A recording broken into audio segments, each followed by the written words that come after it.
Assalamualaikum warahmatullahi wabarakatuh. Bismillahirrahmanirrahim. Alhamdulillahi rabbil alamin. Wa bihi nasta'inu ala umuri dunya waddin. Wassalatu wassalamu ala asyrafil anbiya'i wal mursalin. Habibina wa syafi'ina wa maulana Muhammadin wa ala alihi wa sahbihi wa man tabi'ahum bi ihsanin ila yaumiddin. Amma ba'd. Yang sama-sama kita hormati dan kita muliakan guru kita Al-Mukarram Bapak Ustaz Haji Soni Maulana Yusuf. Mudah-mudahan panjang umur, sehat walafiat, Allah berikan keberkahan dalam hidup dan kehidupannya. InsyaAllah tambah rezeki, tambah barokah, dan insyaallah ilmunya bermanfaat dunia akhirat. Dan tak lupa kita doakan guru kita bersama Al-Mukarramah Ibu Ustazah Hajah Kartini Husain. Mudah-mudahan beliau juga panjang umur, sehat walafiat, dimudahkan segala urusannya. Semoga diberikan keberkahan dalam hidup dan kehidupannya, keturunannya minas shalihin was shalihat, sehingga penerus di majlis taklim al-husna ini. Dan hadirin sekalian yang dimuliakan oleh Allah Subhanahu wa taala, tentunya tak lupa apabila kita bacakan suratul Fatihah. Mudah-mudahan ilmu yang kita pelajari setiap malam Sabtu ini mendapatkan ridho dan barokah dari Allah Subhanahu wa taala, sehingga ilmu yang kita peroleh ilmu yang bermanfaat dunia akhirat. Al-Fatihah ila hadratin Nabi Mustafa Muhammadin sallallahu alaihi wasallam. Summa ila mu'allif hadzal kitab Syekh Zainuddin bin Abdul Aziz bin Jalil Al-Balibari. Ya Allah ya Allah ya Aslam wa Al-Fatihah. A'udzu billahi minasyaitonir rajim. Bismillahirrahmanirrahim. Alhamdulillahirabbil alamin, arrahmanir rahim, maliki yaumiddin. Iyyaka na'budu wa iyyaka nasta'in. Ihdinas siratal mustaqim, siratal ladzina an'amta 'alaihim ghairil maghdubi 'alaihim waladdallin. Amin amin ya rabbal alamin. Nawaitu ta'allum al-infad wal istifad bi sunnati Rasulillah sallallahu alaihi wasallam wa li'ada'i kalimatillah. Qala al-mu'allifu rahimahullah wa nafa'ana bi 'ulumihi fid darain. Amin amin ya rabbal alamin. Wa qala Taj as-Subuki, al-islamu a'malul jawarih wa la yu'tabaru illa ma'al imani.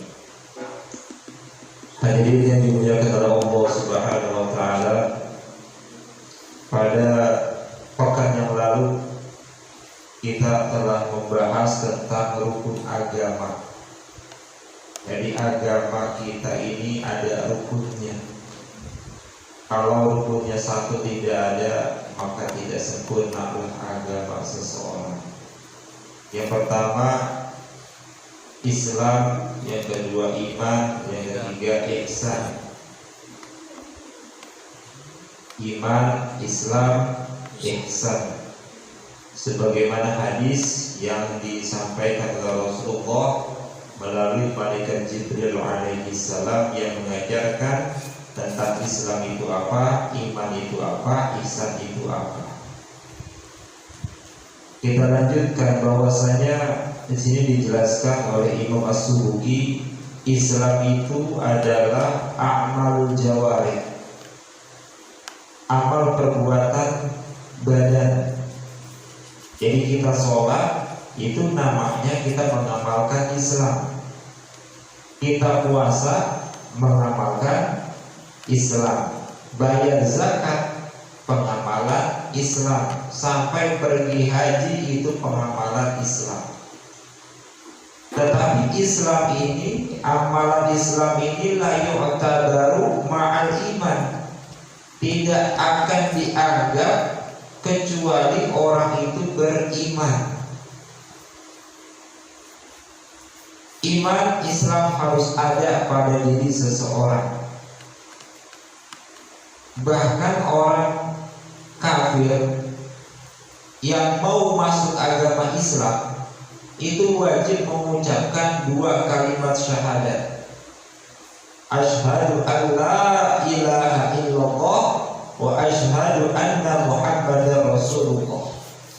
Bahkan kita yang sudah masuk agama Islam, kita ini diwajibkan mengucapkan minimal berapa kali mengucapkan 2 kalimat syahadat kita. Sholat berapa kali dalam sehari? 5. Sedangkan tasyahud ada 2, kecuali sholat subuh. Berarti 2 kali 5 kurang 1 berarti berapa? 10 kurang 1 berarti 9. Minimal banget tuh 9 kali kita mengucapkan 2 kalimat syahadat dalam 1 hari 1 malam. Ini artinya apa? Orang Islam itu selalu mengucapkan 2 kalimat syahadat. Tujuannya agar iman kita semakin mantap. Karena Rasulullah SAW selalu mengingatkan, jadidu imanakum, perbaharuilah iman kalian. Contohnya kalau orang ngaji itu begini, kadang banyak, kadang dikit. Coba kalau nonton yang kayak di bioskop, nonton apa lagi, atau acara-acara dangdutan, itu udah pasti rame tanpa diundang. Pengajian diundang belum tentu datang, apalagi kagak diundang. Nah, untuk memperbaharui iman seseorang supaya terus naik, karena memang kadang-kadang iman itu naik, kadang-kadang turun. Nah, Rasulullah mengajarkan kepada kita, jadidu imanakum, perbaharui iman kalian. Kaifa nujadidu imanana ya Rasulullah? Bagaimana cara memperbaharui iman kita ya Rasulullah? Biqaulil atau bikasrati la ilaha illallah, dengan memperbanyak bacaan la ilaha illallah. Kita baca la ilaha illallah berapa banyak sehari? La ilaha illallah, la ilaha illallah. Habis sholat subuh, la ilaha illallah. Ba'da maghrib, la ilaha illallah. Ini harus kita konsistenkan, istiqomahkan. Karena itu untuk memperkuat iman kita. Jadi dengan membaca la ilaha illallah, iman kita sedang kalau bahasa handphone itu diapain? Upgrade. Dicas imannya menggunakan la ilaha illallah. Lagi malas, la ilaha illallah. Bahkan iblis aja berkata, akhlaqtun nasa bidzunubi, saya ini menghancurkan manusia itu dengan dosa. Tuh kata iblis. Jadi kita ini dihancurin sama iblis dengan dosa. Kenapa kok bisa kita dihancurin dengan dosa? Karena dengan dosa itulah manusia menjadi hina. Tatkala manusia sudah hina, maka manusia akan hancur. Berapa banyak pengusaha dia berbuat dosa, pada awalnya karirnya cakep, tapi pas udah naik, udah tinggi, karena banyak dosa, akhirnya dia hancur. Itu karena sebab dosa. Yang paling enak kan Nabi Adam di surga, fasilitas semuanya ada, tinggal berdua sama istrinya Hawa. Karena sebab dosa itulah dihancurkanlah kehidupan di surganya, diturunkan ke muka bumi ini. Akhlaqun nasa bidzunub, kata iblis, Aku hancurkan manusia itu dengan dosa-dosa. Tetapi kata iblis apa? Mereka menghancurkanku, mereka menghancurkanku, kata iblis, bikathratil istighfar wa biqauli la ilaha illallah. Mereka manusia itu menghancurkanku, kata iblis, dengan apa?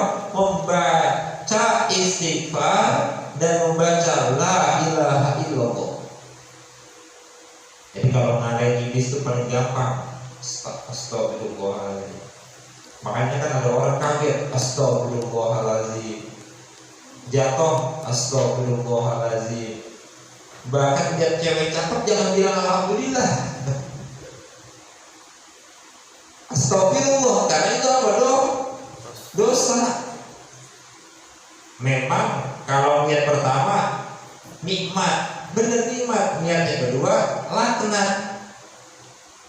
Nah, ini model pertama agak gede-gede, ya udah salah, langsung ucapin astagfirullah, langsung kita tunjukkan pandangan kita. Dan itu salah satu dari panah-panah iblis. Astagfirullahaladzim. Dan perbanyak la ilaha illallah. Jadi cara menghancurkan iblis dengan membaca istighfar dan membaca la ilaha illallah.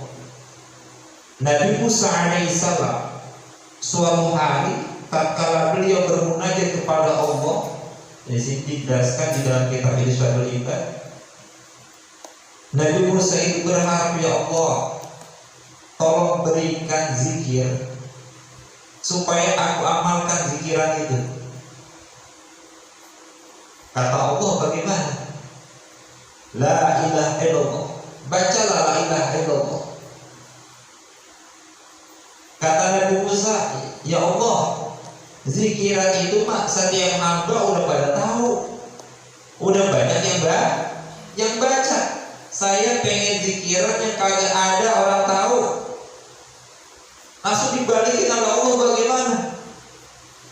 Hai Musa, kalau seandainya kalimat la ilaha illallah itu ditimbang dengan 7 lapis langit, 7 lapis bumi, maka beratan kalimat la ilaha illallah daripada itu semuanya. Tuh, betapa besarnya kalimat la ilaha illallah. Bahkan tatkala seorang mukmin yang banyak dosanya, dia mau masuk neraka, bukan mau, tapi udah masuk neraka, disiksa yang paling lama, tapi karena sebab ada iman dalam hatinya, ada kalimat la ilaha illallah pernah basah di lidahnya, maka orang itu bisa selamat dari neraka dan dimasukkan ke dalam surga Allah Subhanahu wa taala walaupun paling lama di neraka. Bersyukurnya dia bisa masuk apa? Masuk surga walaupun belakangan. Jadi itu la ilaha illallah. Man kana akhiru kalamihi la ilaha illallah dakhalal jannah. Ini hadis yang paling cakep.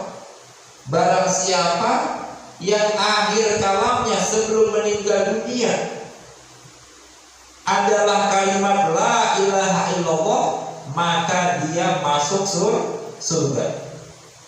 Ada orang sakit, ini kisah nyata. Ada orang sakit nih, orang tua, pengen banget anaknya ini yang baca Al-Quran. Kan anak yang gak bisa baca Al-Quran itu disetelin apa? Pakai handphone, kemudian didengerin gitu.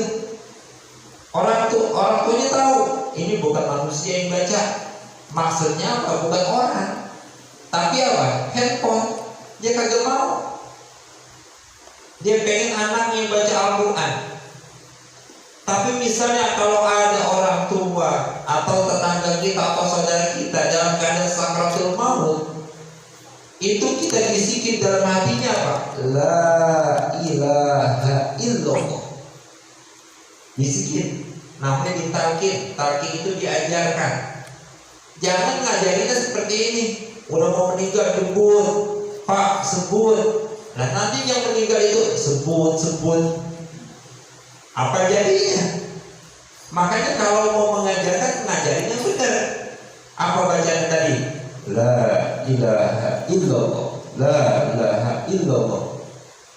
Bahkan ada yang bilang Allah, Allah, Allah. Yang penting terakhirnya adalah lafaz yang baik. Allah, Allah, Allah. Tapi memang yang paling bagus apa? La ilaha illallah, la ilaha illallah. Jadi luar biasa kalimat la ilaha illallah itu. Ingat amalan setelah zuhur supaya rezeki kita banyak. La ilaha illallah al-malikul haqqul mubin. Bacanya 100 kali. Itu la ilaha illallah. Sebenarnya amalan itu banyak, tapi kita jarang ngamalin. Dan kita kurang mantap kepada amalan tersebut. Kalau kita mantap aja, insya Allah kabulkan hajat-hajat kita. La ilaha illallah al-malikul haqqul mubin 100 kali ba'da zuhur. Kita lanjut.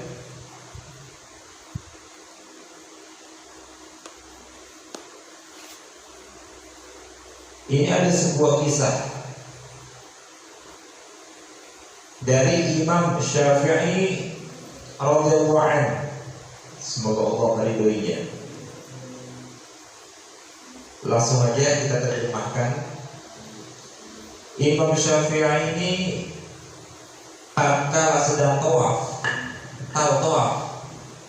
Tawaf itu apa? Tawaf. Tawaf itu apa? Kalau orang pergi haji pasti dia melakukan tawaf, mengelilingi Ka'bah berapa kali? Berapa? 7 kali keliling bertawaf. Harus tahu nih tawaf. Tawaf ada banyak jenisnya. Ada tawaf wada, ifadah, tawaf qudum. Tatkala Imam Syafi'i tawaf, di sini Imam Syafi'i melihat seorang uskup. Tahu uskup? Masa nggak tahu uskup? Uskup itu istilahnya itu ketua di gereja. Ketua di gereja uskup namanya. Tapi kalau dalam bahasa Arab sakfun sama uskup itu tulisan sama, sa, sin, ko, fa. Uskup artinya atas. Ya uskup ini artinya kepala di gereja lah. Imam Syafi'i ini bingung, kok uskup ngapain dia ngikut tawaf di mana? Di masjid Dil Haram, mengelilingi Ka'bah. Kemudian ditanya, hai uskup, kenapa Anda meninggalkan agama bapak-bapak kamu? Atau kenapa kau meninggalkan agama nenek moyang kamu? Jawab uskup bagaimana? Allah telah mengganti agama yang lebih baik. Kok bisa, kata Imam Syafi'i? Begini ceritanya. Jadi Imam Syafi'i cerita, dia juga cerita di si uskup nih. Kata uskup begini dalam ceritanya. Pada suatu hari, tatkala aku berlayar naik kapal laut, kapal saya karam pecah. Kemudian saya ini terombang-ambing di tengah lautan dan saya selamat itu karena pecahan kapalnya. Kalau bahasa kita namanya apa? Puing. Kan pecah tuh kapal tuh, kan ada puing-puingnya. Apakah itu kayu? Apakah itu triplek? Apakah besi? Mungkin kalau besi kayaknya ngikut tenggelam kayaknya kalau besi.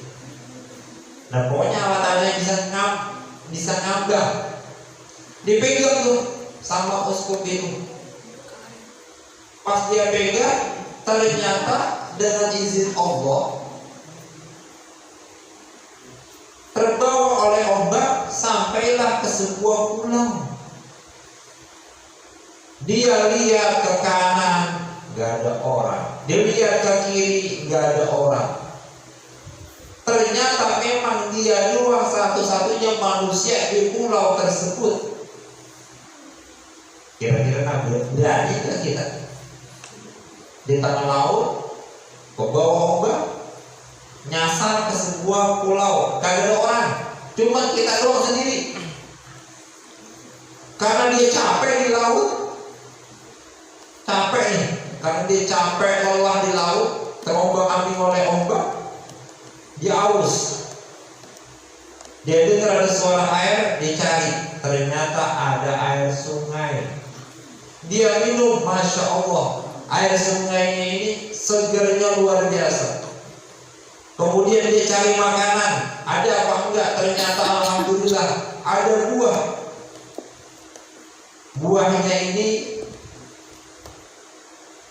diambil, kemudian digigit sama dia ini, itu lebih lembut daripada mentega. Rasanya lebih manis daripada madu.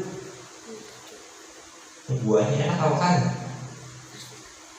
Manisnya lebih daripada madu, lembutnya lebih daripada mentega.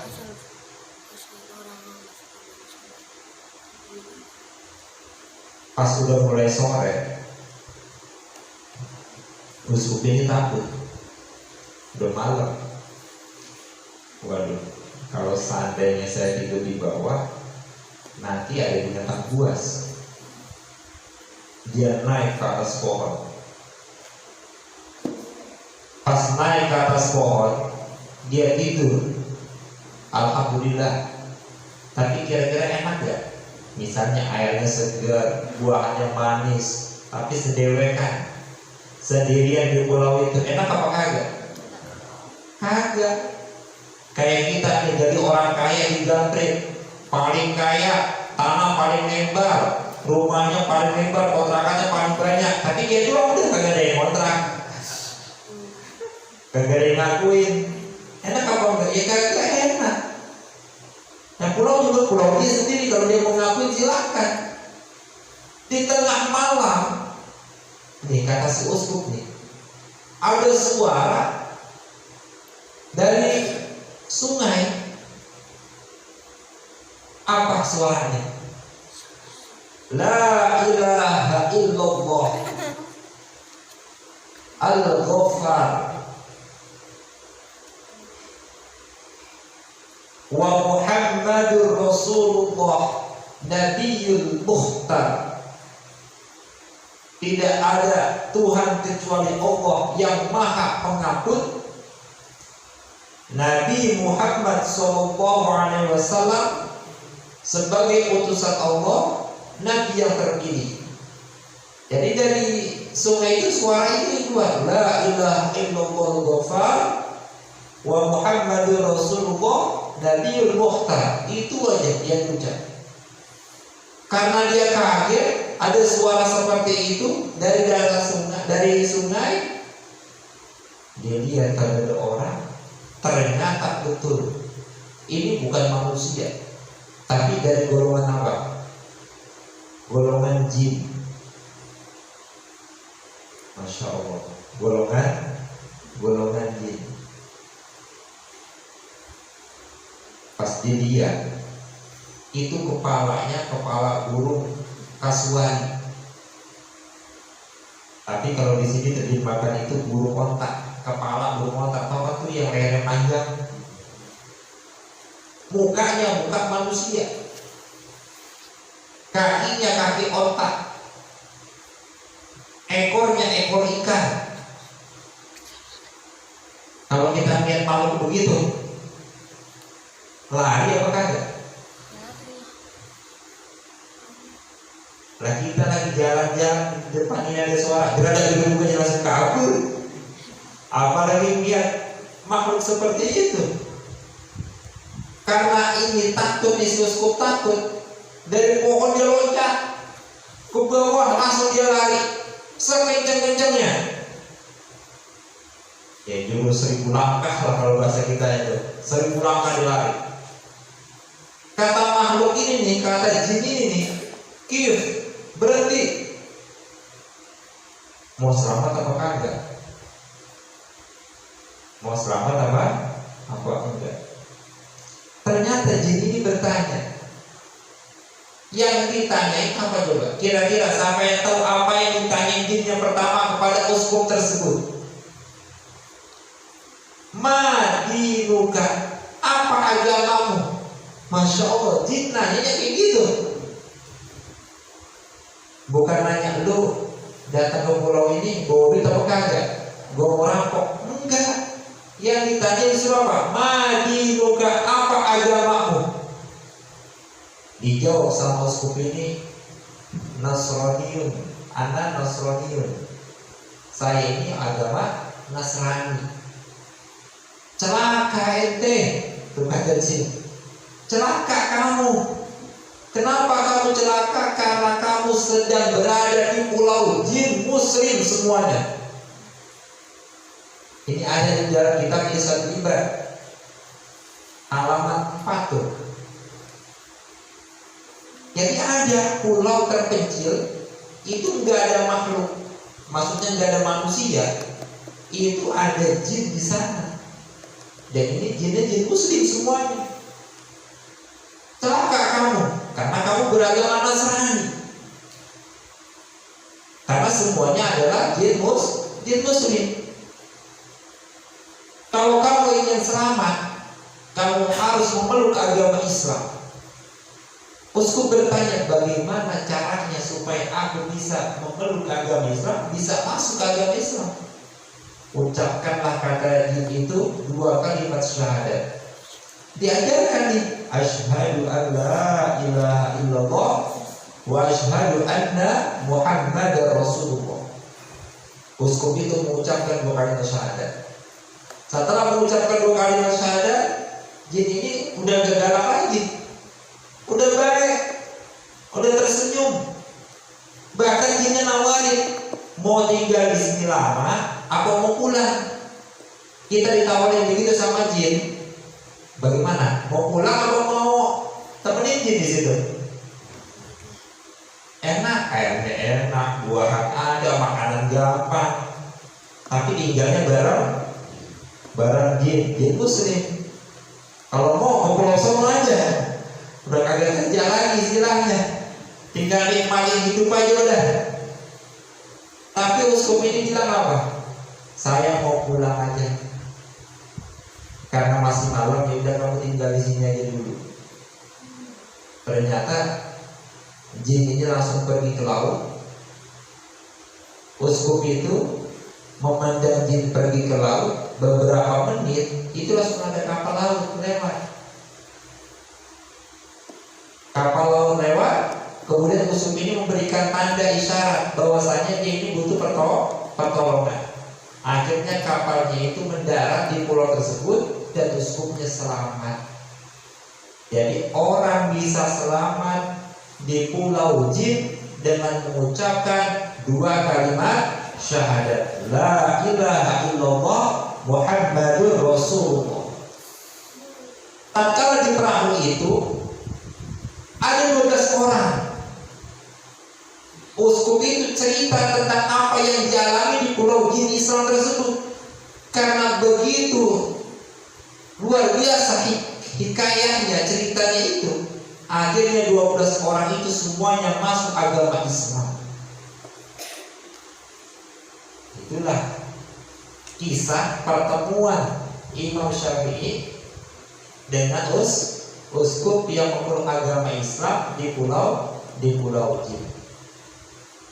Dan kita yang sudah beragama Islam dari kecil, kita pertahankan, karena dengan kalimat la ilaha illallah Muhammadur Rasulullah SAW, kita akan selamat dunia sampai akhirat.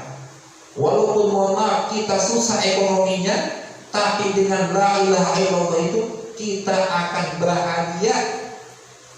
Karena kebahagiaan itu dengan iman, dengan Islam, dengan mengamalkan ajaran-ajaran Allah dan mengamalkan ajaran Rasulullah SAW. Mungkin untuk malam ini materinya sampai di sini. Insya Allah kita lanjutkan dengan hikayah-hikayah berikutnya. Karena kita Syarul Ibad ini luar biasa bagusnya. Jadi pembahasan kemudian dikuatkan dengan cerita-cerita yang insya Allah ceritanya tidak sembarangan. Karena dari salafus soleh, orang-orang soleh. Mudah-mudahan kita terinspirasi menguatkan iman Islam kita. Amin, amin ya rabbal alamin. Wallahu